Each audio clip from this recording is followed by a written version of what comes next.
बिस्मिल्लाहिर्रहमानिर्रहीम। सुल्तान शहाबुद्दीन गौरी का असल नाम मोहम्मद था। तखनशी होने के बाद उस मुअज़्ज़दीन का लक़ब इख्तियार किया था, इसलिए सही तौर पर उसका नाम मुअज़्ज़दीन मोहम्मद गौरी होना चाहिए। लेकिन चूंकि बचपन में उसे शहाबुद्दीन कहकर पुकारा जाता रहा, लिहाजा तारीख के औराक में ये ज्यादातर शहाबुद्दीन गौरी ही के नाम से मशहूर हुआ। शहाबुद्दीन पहला मुसलमान मुजाहिद था जिसने हिंदुस्तान में इस्लामी हुकूमत कायम करने के इरादे से हमले शुरू किए कि सुल्तान शहाबुद्दीन गौरी को इलाके फतह करने और अपनी मुमलिकत को वसी करने का बड़ा शौक था।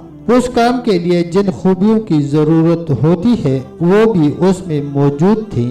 वो लश्कर की तंजीम और तरतीब देने में जवाब नहीं रखता था। अपने लश्कर को लड़ाने और रहनुमाई करने के ढंग भी जानता था। शुरू में उसकी हुकूमत सिर्फ छोटे से इलाके पर थी, लेकिन उसने उस छोटे से इलाके की हुकूमत पर कनात करके बैठना पसंद न किया। कहते हैं हिंदुस्तान पर हमला आवर होने से पहले वो हिंदुस्तान में इस्लामी हुकूमत कायम करने का ख्वाब देखा करता था।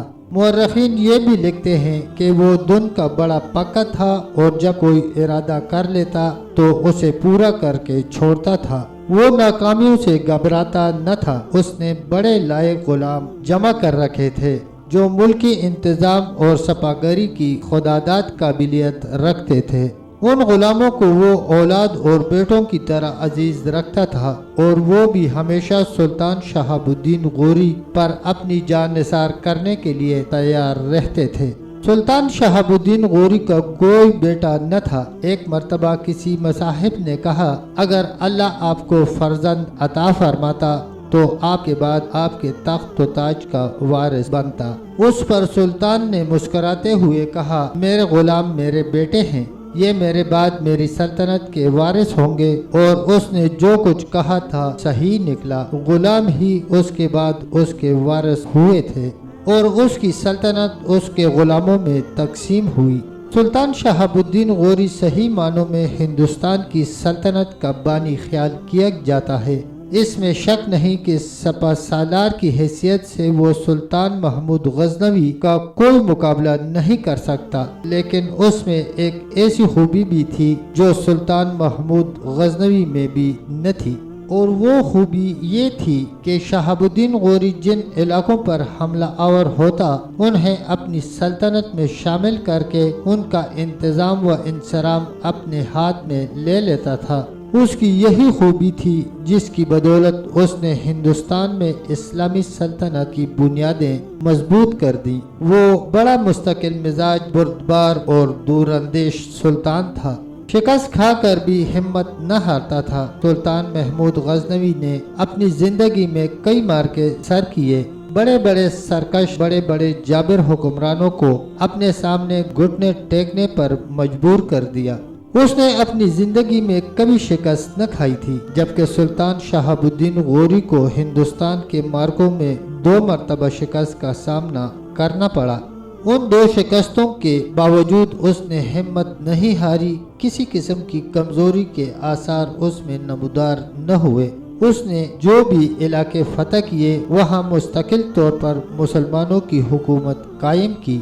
जहाँ तक सुल्तान शहाबुद्दीन के खानदान का ताल्लुक है तो कहते हैं कि गौरी ईरान के एक बादशाह ज़हाक की औलाद से हैं। यह ज़हाक बुनियादी तौर पर अरब था। उसका बाप यमन का बादशाह था। उसे ज़हाक इसलिए कहते थे उसके पास 10,000 असील घोड़े थे। गो मशहूर मुअर्रिख प्रोफेसर ब्राउन उसकी तरदीद करता है कि ज़हाक अरब था। फिरदौसी और ईरानी मुअर्रिख सोलबी के अलावा मशहूर अरब शायर अबू नवास भी उसकी तस्दीक करते हैं कि ज़हाक अरब था, इसलिए कि अबू नवास ने अपने एक कसीदे में इस बात की तस्दीक की है कि ज़हाक अरब था।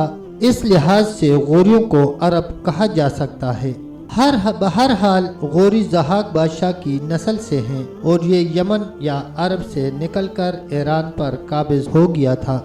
ईरान पर उसने कई सालों तक हुकूमत की। जब ईरान के साबिक हुक्मरान तबके के एक फर्द फरीदोन ने ज़हाक पर गलबा हासिल किया, ज़हाक और उसके खानदान को कत्ल करके खुद ईरान का बादशाह बन गया। तो ज़हाक की औलाद में से कुछ तो कत्ल होने से बच गए, इधर उधर भाग गए और कुछ जलावतन हो गए। लेकिन दो भाई जिनके नाम सूरी और साम थे, वो ईरान के नए बादशाह फरीदोन के दरबार में मुलाजमत के सिलसिले में मुकीम हो गए थे। कुछ दिन तक ये दोनों भाई फरीदोन के दरबार से मुंसलिक रहकर अपने फराइज मुनसिबी बेहतरीन अंदाज में अदा करते रहे। बाद में उन्हें इस बात का खदशा रहने लगा कि नया बादशाह फरीदोन बहरहाल उनका दुश्मन है। उनके जद्द अमजद ज़हाक को उसने कत्ल किया है, लिहाजा वो किसी भी वक़्त इनके खिलाफ हो सकता है। इन वसाविस के तहत दोनों भाई सूरी और साम अपने खानदान और हमदर्दों की एक जमात के साथ नहावन शहर की तरफ भाग गए। वहां पहुंचकर अपने हालात को बेहतर बनाना शुरू किया। सूरी तो अपने कबीले का सरदार बन गया और साम को उसने अपना लश्कर तैयार करने का हुक्म दिया। उस लश्कर का उसे सपसालार बना दिया था। दोनों भाइयों में बाहम खुलूस और मोहब्बत बहुत ज्यादा थी। उसके अलावा सूरी की बेटी का निकाह साम के बेटे से हुआ था, जिसका नाम शुजा था। दोस्तों, वाकया इसी तरह मुसलसल चलता रहेगा। तब तक इतना ही, मिलते हैं इंशाल्लाह अगली वीडियो के साथ। तब तक के लिए अल्लाह हाफिज, अल्लाह निगहबान।